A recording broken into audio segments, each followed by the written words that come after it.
Ukraine போர் விவகாரம் தொடர்பாக Saudi அரேபியாவின் ரியாத் நகரில் ரஷ்யா மற்றும் அமெரிக்க பிரதிநிதிகள் கலந்து கொண்ட பேச்சுவார்த்தை நடைபெற்றது. ரஷ்ய அதிபர் விளாடிமிர் புட்டின் செயின்ட் பீட்டர்ஸ்பர்க்கில் இருந்து காணொலி வாயிலாக பங்கேற்றார். பேச்சுவார்த்தைக்கு பின் செய்தியாளர்களிடம் பேசிய ரஷ்ய வெளியுறவுத்துறை அமைச்சர் செர்கை லாவ்ரோவ், போரை முடிவுக்கு கொண்டு வருவதற்கான செயல்முறையை ஏற்படுத்தவும் தூதரக மற்றும் பொருளாதார உறவுகளை ஏற்படுத்தும் வகையில் தடைகளை நீக்கவும் ரஷ்யா அமெரிக்கா ஒப்புக்கொண்டதாக தெரிவித்தார்.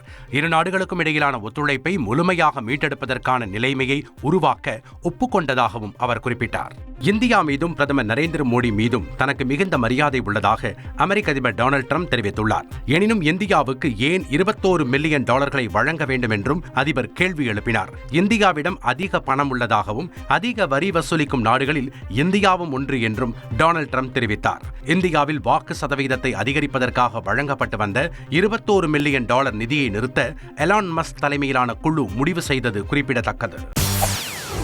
செய்திகளை உடனுக்குடன் தெரிந்து கொள்ள உடனே சப்ஸ்கிரைப் பண்ணுங்க.